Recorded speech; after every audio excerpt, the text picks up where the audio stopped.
கேட்குறேன்.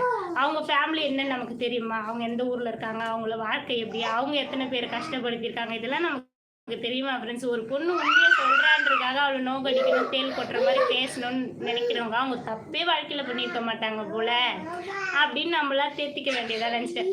சில பேர் நேற்று என்ன சொல்லின்னு, அக்கா நீங்கள் க்ளீன் பண்ணல, அக்கா வந்து குப்பை மாதிரி வச்சுருக்காங்க, அது இதுன்னு சொல்லி இருக்கு என் காதில். என் பிள்ளைங்க போட்டு வச்சுக்குது. என்னம்மா ஜாலியாக விளையாடுங்கம்மா, வச்சுக்காதீங்க.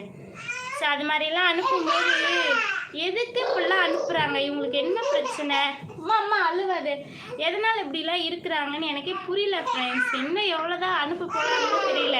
இதனால தான் வந்து எல்லா சேனல்லையும் நிறைய சேனல் நான் இந்த நந்தினி சேனல்லாம் பார்த்துருக்கேன். அவங்க வந்து ஹஸ்பண்ட் வந்து ஃபஸ்ட் ஹஸ்பண்ட் வந்து சரியில்லைன்னு சொல்லிட்டு டிவோர்ஸ் கொடுத்துட்டு இப்போ மேரேஜ் பண்ணி சந்தோஷமாக தான் நல்லா தான் இருக்காங்க. ஆனால் அவங்களுக்கு அவ்வளோ பேட் கமெண்ட்ஸ் வருது. ஆனால் அதுக்கு எதுக்குமே ரிப்ளைவே கொடுக்க மாட்டாங்க, ஒரு ஹார்ட் கூட போட்டுவிட மாட்டாங்க. இப்போ தான் ஏன்னு எனக்கு புரியுது.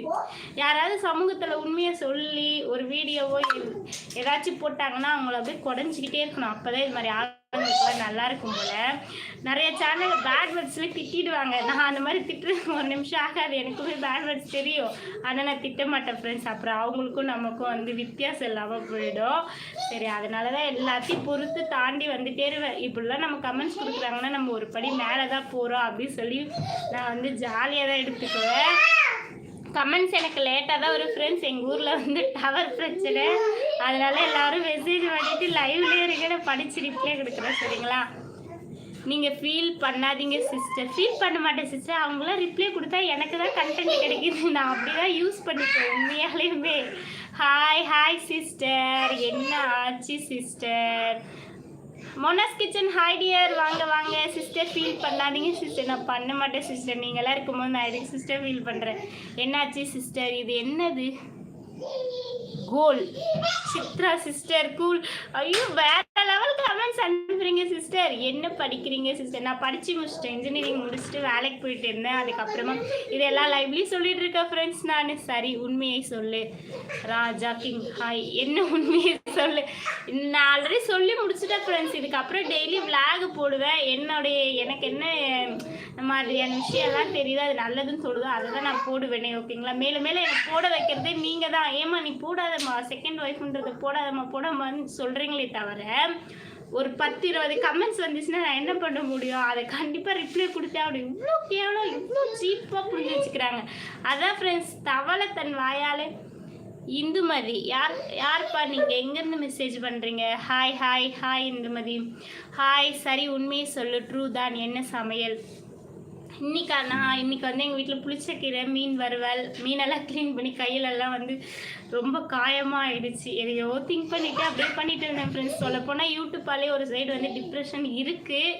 பட் அதிலேருந்து நான் வெளியே வந்துடுவேன். ஏன்னா எல்லாருக்கும் எல்லாத்தையும் சொல்லி புரிய வைக்க முடியாது.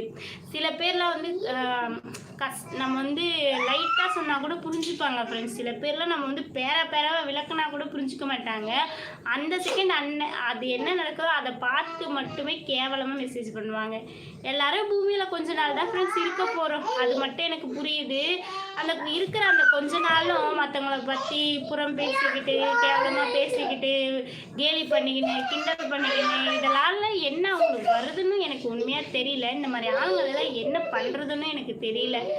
என்னை மாதிரி நான் மட்டும் இல்லை, உலகில் எவ்வளோ பேர் வாழ்ந்துட்டு இருக்காங்க. எல்லாரும் வந்து சொல்ல மாட்டாங்க ஃப்ரெண்ட்ஸ் வெளியே. நான் சொன்னேன் அப்படின்னா அதுக்கு பின்னாடி என்ன இருக்குன்னு மட்டும் பார்க்கணும். எதுக்காக இந்த பொண்ணு சொல்லிச்சு? இவ்வளோ நாள் நான் வீடியோ போட்டிருக்கேன் சொன்னேன்னா ஃப்ரெண்ட்ஸ். எல்லாரையும் நம்ம ஏமாற்றக்கூடாது, உண்மையாக இருக்கணும்.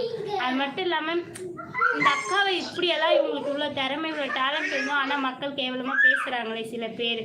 அவங்க அந்த மாதிரி மேரேஜ் பண்ணிக்கிறதுனால தானே இந்த மாதிரி தப்பு இனிமேல் நம்ம வீட்லேயோ பக்கத்து வீட்லையோ நம்ம வீட்லேயோ இல்லை இந்த ஊர்லேயோ யாருமே பண்ணக்கூடாது அப்படின்னு ஒரு செகண்ட் யாராவது யோசிப்பாங்க ஃப்ரெண்ட்ஸ். வீடியோ பார்க்குற ஒருத்தராவது யோசிப்பாங்க. நிறைய பேர் என்கிட்ட சொல்லியும் இருக்காங்க பர்சனலாக இன்ஸ்டாகிராமில்.